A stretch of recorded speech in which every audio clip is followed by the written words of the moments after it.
Hello everybody. This game I'm about to show you is the most recent game I have played. I actually played it this Monday, so that would make it the 25th of January. And this was a London League match. I play for the team called Drunken Knights.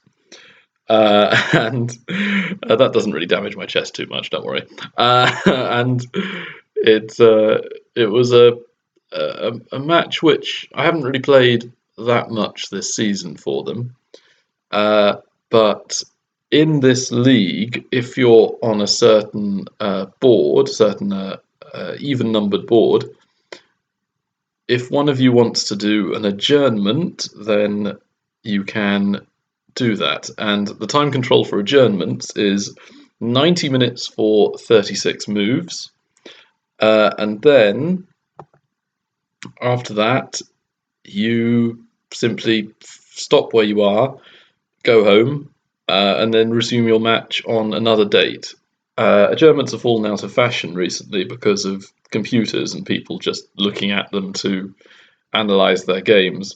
So I'm not a huge fan of adjournments, but this was one of them. So the game has finished now, and the person I was playing was Adrian Somerfield, who was black, and I was white. His grade is now 177, I believe. So 20 below my grade of 197. So uh, on paper I should win, but doesn't mean it's necessarily going to be easy. So it started out with c4, the English. I like playing the English. e6, g3, and knight f6. So in this kind of position, we're both going for the d5 square to try and we're both trying to control d5. So bishop g2 was played, and he plays d5. I play knight f3 because, a lot like a queen's gambit, accepted, if he takes the pawn, he won't really be able to hold on to it very long. I can play queen a4 or queen c2 and grab the pawn, or even knight a3 is a move that will eventually probably get the pawn back. So he doesn't take, he plays knight b d7, and now I defend the pawn with b3. Bishop e7, and I now double Finkesso. I like Finkesso being my my bishops. I like the influence they have over the centre of the board. So here he played castles. I castled. b6. So he's now aiming to Finkesso his bishop and challenge my bishop on g2. Understandable. And what I want to do now with my next move is take his pawn, capture a centre pawn with an outside pawn. He recaptures. And what I want to do is, the bishop on b2 is controlling a lot of squares. It has some freedom where it is. And I want to make his pawn on d5 not be able to advance or capture. I want to have d5 as a target for me to aim at. And also that will block in his bishop on b7 and make it transform into a passive defender. So I play knight d4, blockading the pawn, and can you see what I might be threatening to do as well?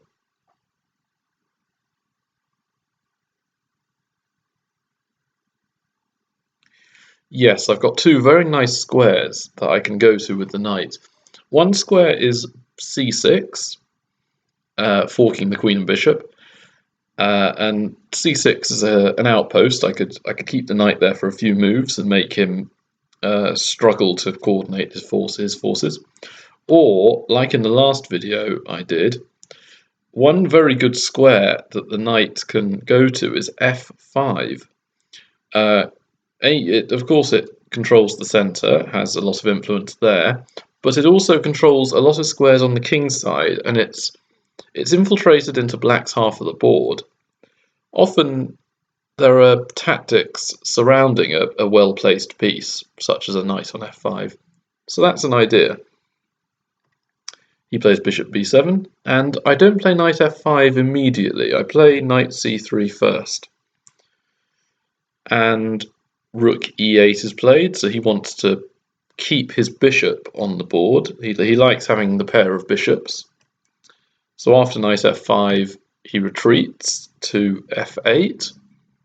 I'm happy here, it seems okay. And here I think I maybe was a little overconfident, but it also puts a little bit of pressure on him. I play rook c1, aiming at c7 and just the c file in general. Knight c5 was played, so he's trying to control the e4 square, and maybe also to advance his pawn to d4 and swap off the bishops, because that would leave the light squares around my king being slightly weakened. So I play knight b5, so that if he were to advance the pawn to d4, I can just snap it off. And I'm now aiming at c7 with my knight as well, so I'm putting a little bit of pressure on that pawn with my rook on c1 and knight on b5, and I can easily maneuver the knight around to aim at more squares if it was kicked away with a6, for example. So if a6, maybe knight to d4, knight b d4 would be a good move here. However, he doesn't play that. He plays knight e6, which I don't really like because it now allows me to put another piece into his half of the board very aggressively. Bishop e5. So again, I'm aiming at c7. And he plays g6, which it's a good move, but it does slightly weaken his king side. So I retreat the knight, and here he takes. So I was quite tempted by bishop takes c7, but I talked myself out of it because in the end I thought that after queen e7 and then knight takes knight, he might be able to get some pressure with rook c8 and some various other moves. It just didn't quite feel right for me to play that. So I played bishop takes first. Also, another reason, actually, I just remembered. The other reason I don't play bishop takes c7 because knight takes e2 check. And then after I move the king away, he's won a piece. And if I take the knight with my queen, he can just recapture my queen. And then after I take his queen, he recaptures my bishop. And he will be a piece up. So yes, I had to recapture the knight. Bishop a6 was played. And here I take the pawn with the knight, forking 3 pieces at once. He then takes the pawn on e2, forking my queen and rook. So even though this is quite a positional game, and that is the focus of this game, the instructive lesson here, there are quite a lot of tactics at this point. And I make a slight mistake. I should play knight e8. Knight takes e8, apparently. And if he takes with the queen, I can then have a slight positional advantage with the 2 bishops against bishop and knight. For those of you who haven't come across this before, generally in an open position where there's a lot of stuff happening on both sides of the board, it's generally considered easier to play with 2 bishops against bishop and knight. They seem to coordinate far better. And also, it's easier to control lots of squares with bishop and knight because they don't get in each other's way quite so much. And I think if he took my queen, I would be able to play knight takes f6, and then maybe knight takes d5 check afterwards. So I'd have a lot of compensation for the queen. I would have a rook and two pieces for the queen, which is more than enough. So I don't play that though. I play bishop takes knight, queen takes, knight takes e8, rook takes. So I'm still being forked, so I move the queen out the way. Then bishop takes and rook takes. So in this position, it's fairly equal.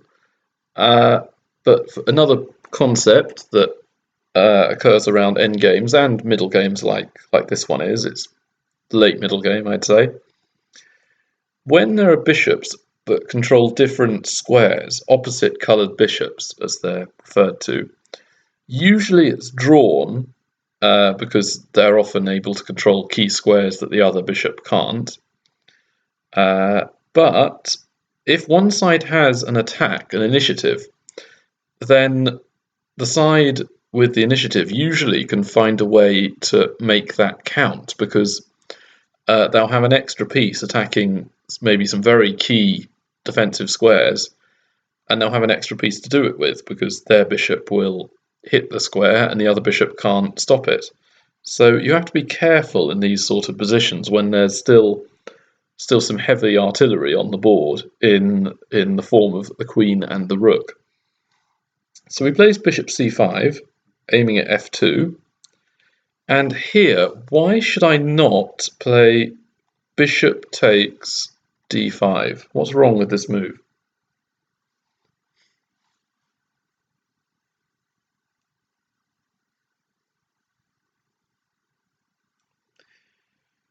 Well done to those of you who've observed that the bishop and the queen for black are both aiming at f2.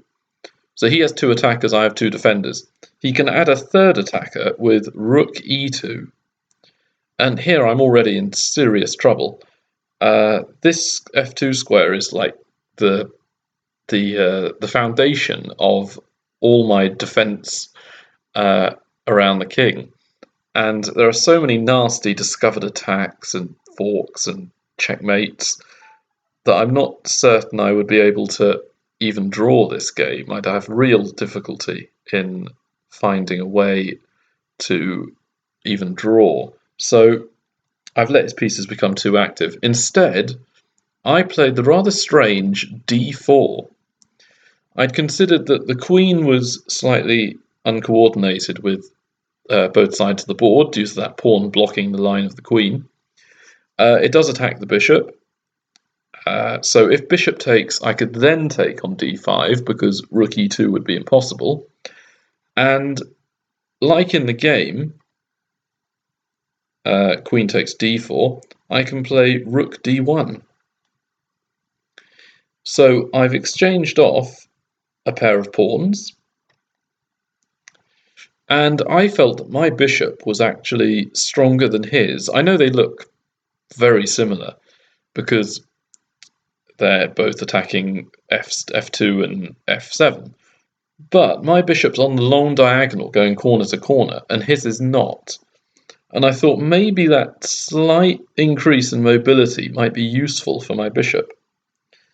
However, his queen is more active than my queen, and his rook is more mobile than mine. So I felt like maybe this was still even. Queen e5 was played, and here I chose to go for a tactic to try and make it more easy to win this position. I get rid of the bishops. b4, and he wants not to be passive, so he takes the pawn. And now, can you see how I win the pawn back?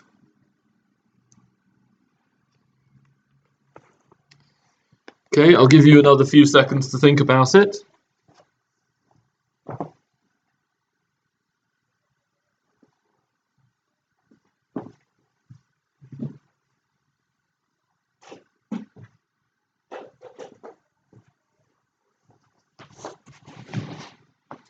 Yes, if you spotted it, very good. The reason I played that was to then play bishop f7 check. So he has to take, and now I can fork the king and bishop. So nice tactic. King g7, queen takes b4, and I was being a little bit daring here, because some of you who are good endgame players might notice that he now has a 2 pawns to 1 majority on the queen side, and that's usually the area where it's easiest to push the pawns and create a winning advantage, a winning passed pawn. But the way I saw it, I thought I have 3 pawns in front of my king, so my king is far more safe than his. And as there's still a queen and a rook each on either side, uh, the defense of the king is more important than a long-term uh, potential advantage in terms of a pawn majority. So I was risking that in order to go for his king. And here, after rook e7, I think he offers me a draw. We're near the adjournment position here. But I was feeling quite tired, so I was playing very, very fast, and the adjournment, the game doesn't pause until 3 hours have been played, shall we say? And he'd used up about 2 hours, and I'd used up maybe half an hour, so we still had to play beyond move 36 for another half hour, and I was playing as fast as I could to try and win before we had to go and pause the game, because I hate having to reconvene just to finish off a match. So here I played king g2 to stop any checks and the like. He can't check me with his queen unless he wants to lose material. So queen e4 check, queen takes queen, rook takes queen, rook d7 will fork his king and his rook on a7, his pawn on a7, and win a pawn. So he plays rook f7, trying to target my pawn on f2. I play rook d6, so I don't want his queen going to f6 here. I like the idea of infiltrating him, infiltrating the black half of the board, and maybe the rook will be useful on the 6th rank. He plays queen e7, and now I don't think that was a very good move, because generally the queen controls the most squares when it's in the center of the board. His queen was on e5, central square, controlling loads of important squares, and now it's not as useful, and I can go into the center and give check. He then plays king g8, and I'm able now to win a pawn with rook d8 check, rook f8, rook d7, rook on the 7th, very, very useful. And unless he wants to lose the queen or get mated, he has to play queen f6. So I didn't want to keep the queens on here, because he still has that threat on f2 and queen f3, lots of perpetual checks and ways of bailing out with a draw. So I take the queens off and then receive my reward, which is a pawn.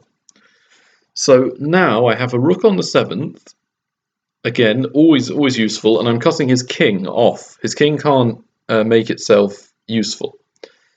And I have a majority on the king's side. So this is where the endgame part of this instructive video begins.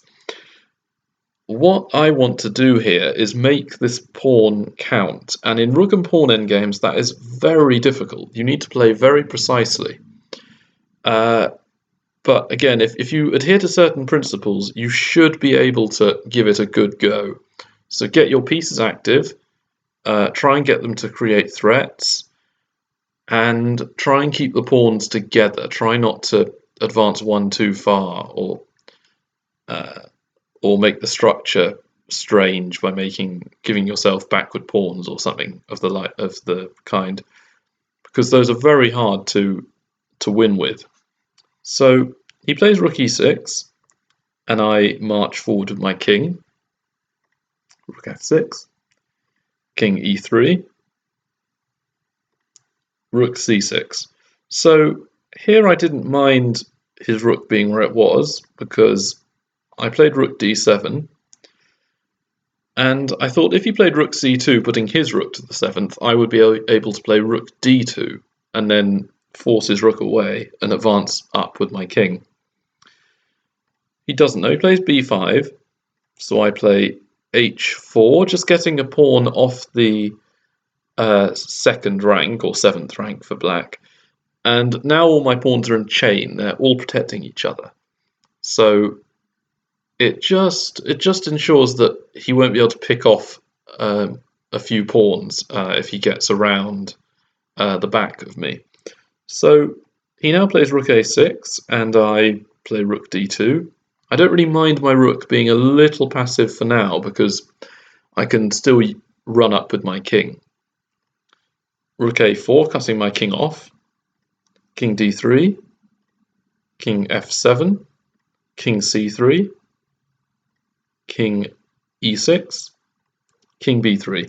So I'm now using my king to protect the pawn on the queen side, and also be able to prevent his rook from moving around quite as much. So after h5, taking his pawn off the 7th, I can then go around behind him and use my rook to attack the pawns. So rook d8, king e5 was played, and now rook b8 was played. And after rook a5, what I don't want to do is I don't want to swap off pawn for pawn. I don't want to play king b5, because then rook takes a2, then I could play rook takes b5 check, and the king could move to, say, e4. And it's going to be very hard to win this. I could play rook g5, he could then take my rook, my pawn, sorry, on f2, I could take his pawn on g6. But then with a move like king f3, he would probably be able to draw this by exchanging off everything and leaving me with just an extra pawn on the king, the king side, and my king would be miles away, and his king would be very close, and he would be able to simply win the pawn, and then it would just be king against king, which is of course a draw. So I wanted to have activity on both wings. So I play rook b6, going for the pawn on g6, king f5, and here I thought I was being really clever, and I missed a very good move here. I should have played f3, and now there's a thing you might have heard of called Zugzwang. Maybe I'm pronouncing this absolutely horribly, but what it means is that one side is compelled to move, or that any move you make will make your position worse. And black is in a Zugzwang now, because if he moves his rook, I'll take the pawn on b5. If he moves his king, I'll take the pawn on g6. And if he moves his pawn, I can just take it with the rook and win a pawn for nothing. So the move which I had rejected, this is why I rejected this move. I thought that g5 would be fine for him, because he could swap off, but I missed. What did I miss here? What can white play to make the position 1?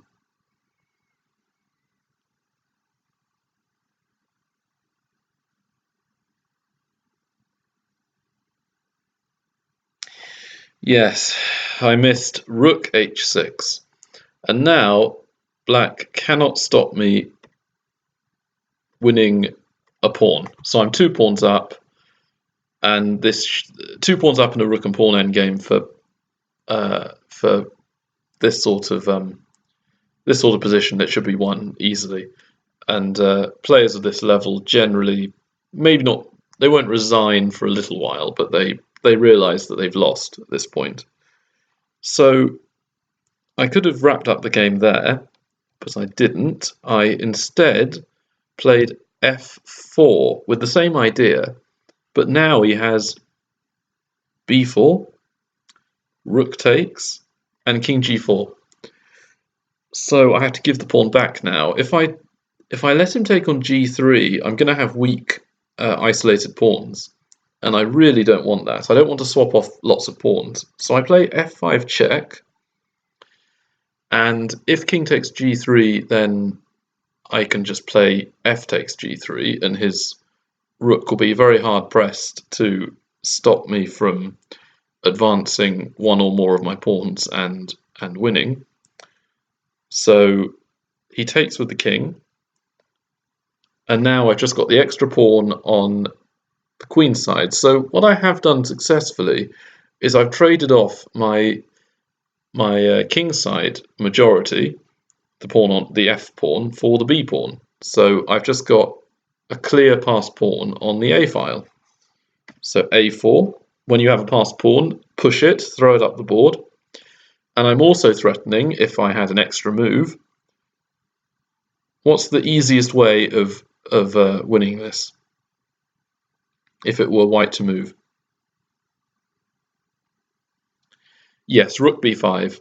I would just swap off rooks, and then a king and pawn endgame is very easy to win. So he plays rook a6. I play rook b5 check.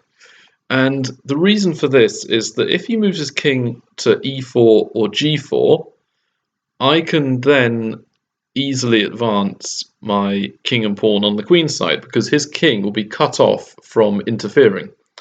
If, say, king g4 was played, rook g5 first. I don't want to give him any chance of creating something on the king side.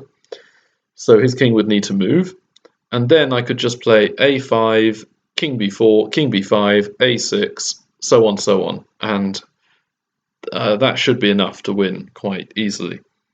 So he plays king f6, a5. Again, the threat is rook b6, king f7, and rook b7 check.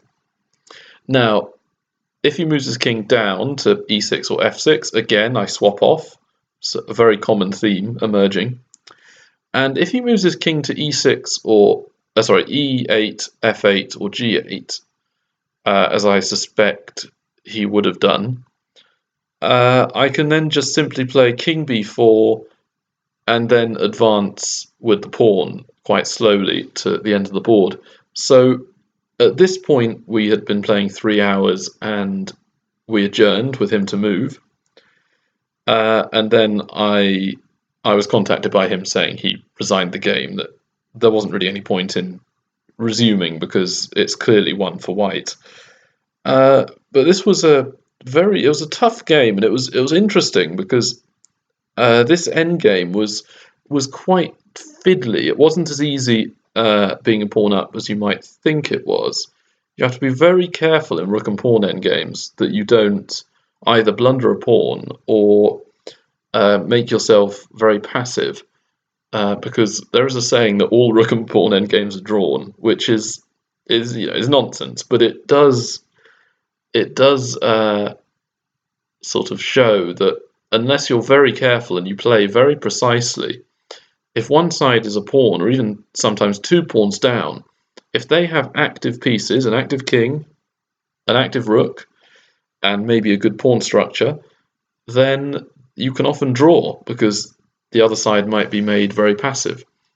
So anyway, I hope you've taken away something from this video on endgames or on positional play, as in the middle game. And like, comment, or subscribe below.